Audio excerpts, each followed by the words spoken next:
Son Excellence Monsieur Arnaud Guillois. Relation au beau fixe entre Madagascar et la France. 2023 est une année électorale pour Madagascar. Plusieurs scrutins sont prévus, notamment les présidentielles. Son Excellence Monsieur Arnaud Guillois, ambassadeur de France à Madagascar, a indiqué hier en conférence de presse que la France ne fera pas d'ingérence, mais ne sera pas indifférente non plus à ces élections. La position de la France, telle que je viens de vous la dire, elle est extrêmement simple et claire, et je serais tenté de vous dire que je tiens le langage que je vais vous tenir maintenant, c'est un langage, ce sont des propos que je tiens à tous. Autorité du gouvernement, opposition, acteurs de la société civile, etc. Ni ingérence, ni indifférence. Ça veut dire quoi? La France ne procédera à aucune ingérence. La décision de choisir le chef de l'État, le futur président de la République malgache, c'est le choix des Malgaches et de personne d'autre. Ça, c'est tout à fait essentiel. Mais ni indifférence, parce que le processus qui s'engage importe à la communauté internationale. Le bon déroulement de ces élections, dans des conditions optimales, c'est quelque chose de très important, parce que ce que nous souhaitons, c'est que la population malgache puisse exprimer son choix librement, et que ce choix soit respecté, cela va de soi. Et que, à partir de janvier 2024, si les élections ont lieu comme tout l'indique à la fin de 2023, Madagascar puisse poursuivre son développement. Alors, quelles sont les conditions pour que les élections se passent de façon transparente, de façon inclusive et respectée par tous? Il y a 3 étapes dans une élection. Il y a sa préparation, il y a le déroulement et il y a son acceptation. La préparation, c'est ce que nous voyons aujourd'hui. C'est le travail de la CENI, c'est l'accès aux médias, c'est la problématique du financement des opérations électorales. Et ça, c'est très important. Et on voit les défis que vous évoquez. On voit que c'est difficile. On voit aussi que ça avance. Ça, c'est la première étape. La deuxième étape, c'est le déroulement. C'est-à-dire que le jour même de l'élection, chaque citoyen malgache puisse avoir accès à une urne, venir voter pour la candidate de son choix, avec, le cas échéant, des observateurs internationaux. C'est possible, ça se fait. Ça s'est déjà fait dans le passé, y compris en 2018, de différentes organisations internationales. Je pense à l'Union européenne, je pense à l'Union africaine, je pense à l'Organisation des Nations Unies, je pense à l'Organisation internationale de la francophonie, etc., etc. Et la troisième étape, c'est l'acceptation de la règle démocratique. C'est-à-dire l'acceptation par la minorité de la règle de la majorité. Et donc c'est ce travail collectif, si j'ose dire, qui permettra à Madagascar de franchir ce cap très important que sont les élections présidentielles. Ce que je vous dis là d'ailleurs est valable pour les élections municipales ou les élections législatives qui suivront, si j'ai bien compris, les élections présidentielles. Voilà un petit peu comment nous voyons les choses sur une échéance très importante pour Madagascar et que la France, mais j'allais dire comme l'ensemble de la communauté internationale, suivra avec beaucoup d'intérêt. La seconde rencontre au sommet entre la France et Madagascar sur les îles Éparses n'a pas pu se tenir jusqu'à présent. Mais le dialogue n'est pas pour autant rompu, a indiqué hier l'ambassadeur de France. On a décidé de mener une action conjointe fondée sur une discussion, sur un dialogue, sur un débat. Nos positions respectives sur la souveraineté sont connues. Et c'est dans ce contexte qu'il a été décidé de constituer une commission mixte sur les îles Éparses du canal de Mozambique visant à discuter de ce différend. J'allais dire en partenaire, entre amis, entre alliés. Cette commission mixte, elle ne s'est réunie qu'une fois, c'est vrai, elle s'est réunie une fois en novembre 2019 à Madagascar.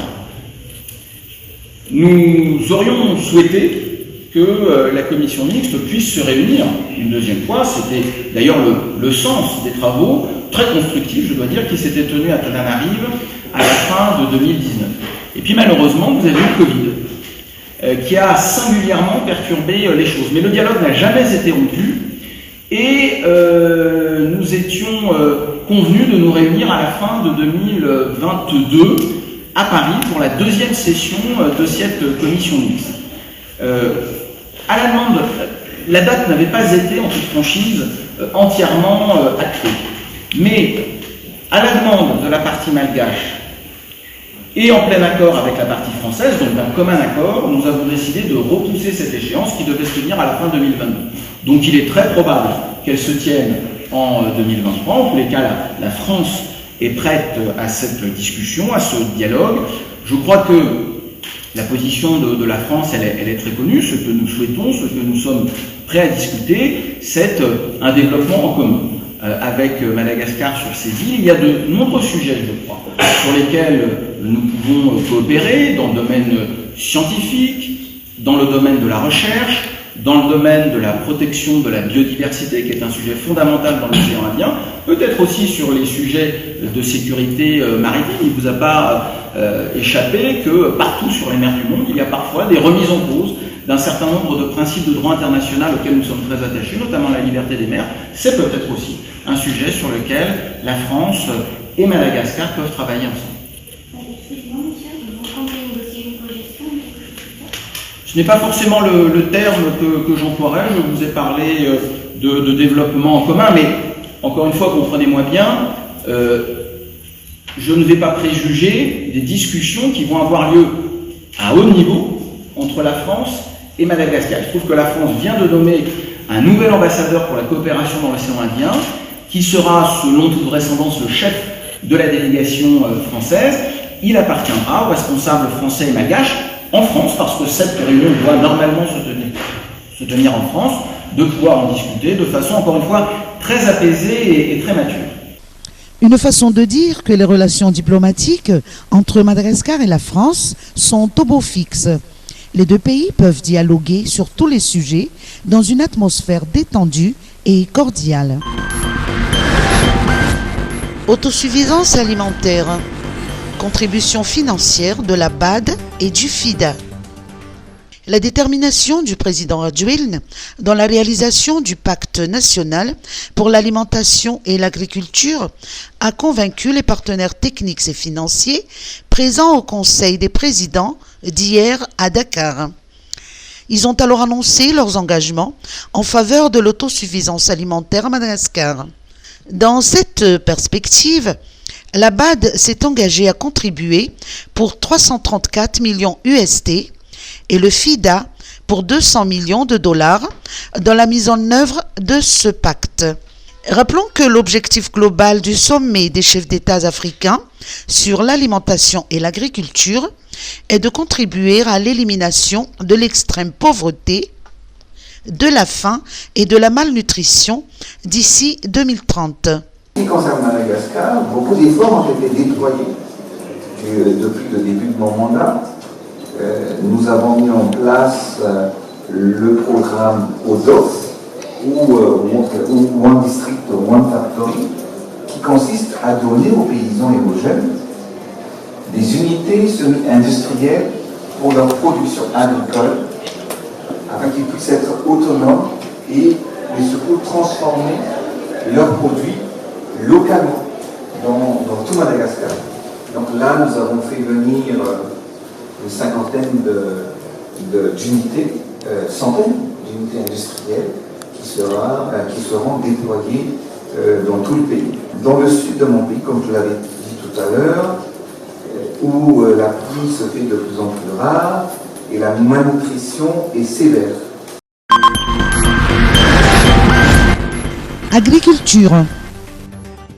20 travailleurs qualifiés au Japon.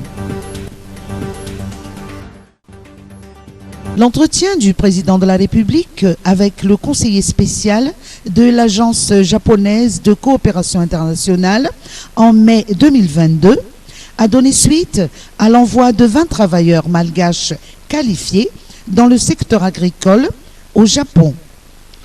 Ils vont en premier lieu entamer un projet pilote et élaborer par la suite un programme d'envoi durable. Cette convention entre Madagascar et le Japon a été signée hier entre des représentants ministériels et la représentante résidente de la JICA, Kaori Tanaka. Ce nouvel accord traduit une fois de plus l'excellence de la coopération nippo-malgache. Ce projet s'étalera du 23 janvier 2023 au 23 janvier 2029.